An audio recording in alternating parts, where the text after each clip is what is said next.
नमस्कार, खबरों की खबर में आपका स्वागत है। पश्चिम बंगाल में चुनाव होना है अगले साल, लेकिन चुनाव में हार की संभावनाओं को देखते हुए ममता बनर्जी इतनी बौखला गई हैं, इतनी परेशान हो गई हैं कि अब वो उलूल जुलूल हरकतें करने लगी हैं। वो चुनाव की तैयारी के मोड में अभी भी हैं और इसीलिए अभी से ही अपने अधिकारियों पर, जो अधिकारी उनकी बात नहीं सुनने वाले हैं या जिन अधिकारियों से उनको ईमानदारी की उम्मीद है, उनको साइडलाइन करने की कोशिश करने लगी हैं। और ये मामला सामने आया कोरोना वायरस के संक्रमण के कारण केंद्र और राज्य के बीच जो टकराव की स्थिति है, इसके सामने जब ये दोनों के बीच, राज्य और केंद्र के बीच टकराव चल रहा है, तो उस समय जो ये मामला आया है उसमें बलि का बकरा हेल्थ सेक्रेटरी को बनाया गया है। जो पश्चिम बंगाल सरकार के प्रिंसिपल सेक्रेटरी हेल्थ डिपार्टमेंट के हैं विवेक कुमार, उनका ट्रांसफ़र कर दिया गया, उन्हें दूसरे विभाग में भेज दिया गया अचानक। जबकि ऐसे समय में जो कोविड-19 का मामला पश्चिम बंगाल में तेज़ी से बढ़ रहा है, वहाँ पर जो स्थितियां हैं उस पर केंद्र सरकार बार बार नज़र रखे हुए है और कह रही है कि वहाँ किसी न किसी तरह से राज्य सरकार है जो व्यवस्था करनी थी कोविड-19 से जंग के लिए, जो चीज़ें करना चाहिए था, टेस्टिंग ज़्यादा करनी चाहिए थी, वहाँ के सही आंकड़े बताने चाहिए थी, और जिन एरियाज में, जहाँ जहाँ जिन जिलों में वहाँ पर व्यवस्था टाइट करनी चाहिए थी, उसको लुंज पुंज किए हुए है। ये सारी जो स्थितियाँ दोनों के बीच टकराव का कारण बनी थी, उसके लिए अब जिम्मेदार ठहराया गया किनको? वो है हेल्थ सेक्रेटरी। लेकिन वास्तविकता इसके अलग है। विवेक कुमार जो प्रिंसिपल सेक्रेटरी हेल्थ डिपार्टमेंट के हैं, जो पश्चिम बंगाल के, उनका ट्रांसफ़र करने के पीछे की वजह कुछ और थी। ये वजह थी ममता बनर्जी के पोल खोल अभियान का, जो एक वो हिस्सा बन गए थे। ममता बनर्जी की सरकार ने जिस तरह से कोरोना वायरस के संक्रमण के मामलों की सही जानकारी नहीं दी थी, उसके कारण केंद्र सरकार वहाँ पर व्यवस्थाएं करने में थोड़ा मुश्किल हो रहा था केंद्र सरकार के लिए। और ऐसी स्थिति में एक मामला सामने आया कि जो वहाँ पर स्वास्थ्य विभाग है पश्चिम बंगाल का, उसने केंद्र सरकार को, यानी केंद्र सरकार के स्वास्थ्य मंत्रालय को, सेंट्रल जो हेल्थ मिनिस्ट्री है, उसको एक रिपोर्ट भेजी। और इस रिपोर्ट में जो बात बताई गई और पश्चिम बंगाल सरकार के मेडिकल रिपोर्ट में जो आंकड़े दिए गए, वो दोनों में काफ़ी अंतर था। और इस अंतर के कारण केंद्र सरकार को ये लगने लगा कि जो पश्चिम बंगाल में कोरोना वायरस का संक्रमण जितना फैल रहा है, वो सही आंकड़े नहीं बताए जा रहे हैं और इसके कारण भविष्य में परेशानी हो सकती थी। विवेक कुमार ने जो केंद्र सरकार को रिपोर्ट भेजी थी, उसमें 931 कोरोना पेशेंट की बात उन्होंने की थी, यानी कि कोरोना पॉजिटिव जो लोग हैं उनकी संख्या 931 थी। लेकिन उसी समय जो स्टेट गवर्नमेंट ने मेडिकल बुलेटिन जारी किया, उसमें 744 मामलों का जिक्र किया गया और इसके कारण 187 मामले जो थे, दोनों के बीच के अंतर थे। और ये स्टेट गवर्नमेंट की ही रिपोर्ट थी। दोनों रिपोर्ट्स, ऐसा नहीं कहा जा सकता है कि केंद्र सरकार ने कोई रिपोर्ट तैयार करी थी और दूसरा स्टेट गवर्नमेंट ने रिपोर्ट तैयार की थी। ये दोनों रिपोर्ट केंद्र सरकार की नहीं बल्कि स्टेट गवर्नमेंट की थी, पश्चिम बंगाल की थी। और इसमें भी तो अलग अलग आंकड़े दिखाई पड़ रहे थे। ये दोनों आंकड़े जो अलग अलग थे, उसके लिए विवेक कुमार को जिम्मेदार बताया गया ममता बनर्जी द्वारा, क्योंकि ममता बनर्जी ने समझ लिया कि जिस तरह से यहाँ केंद्र सरकार की जो टीम भेजी गई है, उसके पीछे इन आंकड़ों का जरूर कोई योगदान है। क्योंकि केंद्र सरकार जो अपनी टीम, केंद्रीय टीम वहाँ पर भेजी थी, उसके पीछे सबसे बड़ा रीज़न यही था कि पश्चिम बंगाल में कोरोना संक्रमण के जो मामले आ रहे हैं, जो मौत की जो आंकड़े आ रहे हैं मौत के, वो दोनों में काफ़ी अंतर है। दोनों जगह पर अलग अलग रिपोर्ट जो आ रहे हैं। तो उसके बाद ममता बनर्जी ने उसी समय टारगेट कर लिया कि जब केंद्रीय टीम यहाँ से जाएगी और उसके बाद रिपोर्ट सौंपी जाएगी, तो कुछ दिन के अंदर ही हेल्थ सेक्रेटरी को अलग हटा देंगे, यानी कि उनको साइड कर देंगे। और यही हुआ भी। जब विवेक कुमार ने केंद्र की टीम का सहयोग करना शुरू कर दिया और ममता बनर्जी जिस तरह से आंकड़े भेज रही थी, जो सामने ला रही थी, उस ममता बनर्जी की सरकार के उस रिपोर्ट से नाखुशी जाहिर की। वो खुश नहीं थे और बार बार कह रहे थे कि आंकड़ा भेजने, आंकड़ा जारी करने की प्रक्रिया सही नहीं है और कोरोना वायरस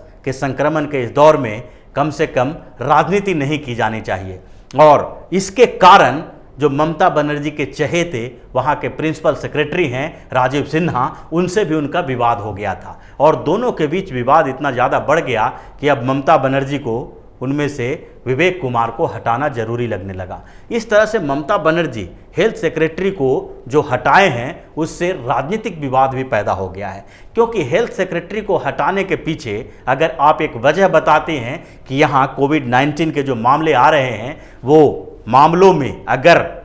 हेल्थ सेक्रेटरी जिम्मेदार हैं या फिर हेल्थ सेक्रेटरी के कारण ही यहाँ पर जो आंकड़े गड़बड़ी दिखाए गए या फिर कोरोना वायरस का संक्रमण पर लगाम नहीं लगाया गया, तो सबसे पहले तो इसकी जिम्मेदारी ममता बनर्जी को लेनी चाहिए, क्योंकि ममता बनर्जी मुख्यमंत्री होने के साथ साथ राज्य की स्वास्थ्य मंत्रालय भी संभालती हैं। अगर स्वास्थ्य मंत्री इस चीज़ों पर ध्यान नहीं दे रहे हैं तो उनकी जिम्मेदारी सबसे पहले उनके पास है और स्वास्थ्य मंत्रालय को उन्हें स्वास्थ्य मंत्रालय से हट जाना चाहिए। लेकिन बेसिक बात यह है कि ममता बनर्जी ये पहले अधिकारी नहीं हैं इस बीच जिनको उन्होंने ट्रांसफ़र जिनका किया है। इन्होंने पहले भी इस पूरे एक सप्ताह के भीतर 3 और बड़े अधिकारियों का ट्रांसफ़र किया है और सबके पीछे जो वजह है वो पॉलिटिकल वजह है, वो राजनीतिक कारण है, जिसके कारण ममता बनर्जी धीरे धीरे जो 2021 में चुनाव होने जा रहा है उससे पहले किसी न किसी तरह से उन सारे अधिकारियों को अलग हटा देना चाहते हैं, उनको साइड कर देना चाहती हैं जो लोग केंद्र सरकार से किसी तरह के सच्चाई की बात कर सके, सच्ची रिपोर्ट उनको दे सकें। उनको लगता है कि उस समय जब चुनाव के दौरान कुछ ऐसी चीज़ें लीक न हो जाए जिसके कारण उनकी पार्टी को और मुश्किलों का सामना करना पड़े। तो ममता बनर्जी पूरी तरह से चुनावी मोड में आ गई हैं और हेल्थ सेक्रेटरी के ट्रांसफ़र के बाद वो बुरी तरह से फंसती दिखाई पड़ रही हैं। हर जगह पर उनकी आलोचना हो रही है और ये आलोचना इस बात के लिए हो रही है कि ऐसे समय में जबकि कोरोना संक्रमण से लड़ने के लिए पूरी दुनिया एकजुट है, हर लोग इस बात का इंतज़ार कर रहे हैं कि कैसे कोरोना से उनकी जीत हो सके और उसको उस पर लगाम लगाया जाए। तो ऐसे समय में ममता बनर्जी राजनीति कर रही हैं। उन्होंने कुछ समय पहले ही जब लॉकडाउन की घोषणा हुई उसके बाद की स्थिति है कि जब हर जगह लॉकडाउन था तो उस समय उन्होंने चुनावी रणनीतिकार प्रशांत किशोर को पटना से कोलकाता बुलाया और उसके लिए कार्गो प्लेन का इस्तेमाल किया गया, जिन कार्गो प्लेन्स में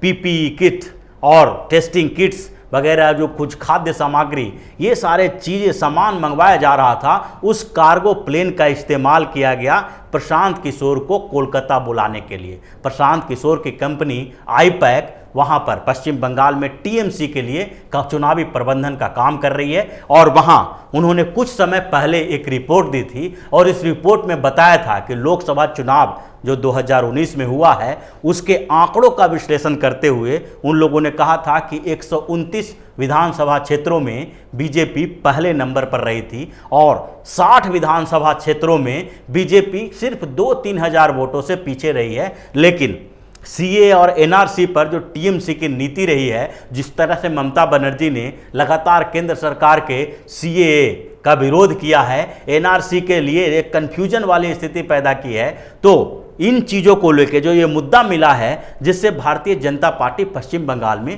पहले से थोड़ा ज़्यादा मजबूत हो गई है और वो उन 60 सीटों पर जहां पर 2 से 3 हज़ार वोटों से भारतीय जनता पार्टी पीछे रही थी वो अब वहां पर आगे हो गई है। तो यानी कि भारतीय जनता पार्टी लगभग 190 सीटों पर आगे थी, यानी कि उनको पूर्ण बहुमत आसानी से मिलने की संभावना बताई जा रही थी। इसके कारण ममता बनर्जी ने दुर्गा पूजा के आसपास से ही चुनाव की तैयारी शुरू कर दी थी और इस बीच जब कोरोना के संक्रमण के कारण ममता बनर्जी के जो पब्लिक मीटिंग्स का जो आइडिया था उन्होंने एक बनाया था, रणनीति बनाई थी कि करीब पश्चिम बंगाल में 2100 के करीब पब्लिक मीटिंग की जाएगी। लेकिन जो कोरोना संक्रमण का दौर चला और इसमें लॉकडाउन की घोषणा हो गई तो इस बीच उनको 60 दिनों में कोई ऐसा काम करने का मौका नहीं मिला और जब केंद्र सरकार ने आरोप लगाना शुरू किया कोरोना से संबंधित आंकड़े छुपाने का, तो उसके बाद वो और बुरी तरह से फंसती दिखाई पड़ी। इस बीच उन्होंने प्रशांत किशोर को कोलकाता बुलाया ऐसे समय में जबकि कोरोना से संक्रमण से लड़ने की तैयारी हो रही है, उस समय उन्हें चुनाव लड़ाने वाले व्यक्ति की ज़रूरत महसूस हुई, जो चुनाव की रणनीति तैयार करने के लिए कोलकाता पहुंचे और उन्होंने ममता बनर्जी को कुछ सलाह दी जिसके आधार पर वो आगे काम करेंगी। लेकिन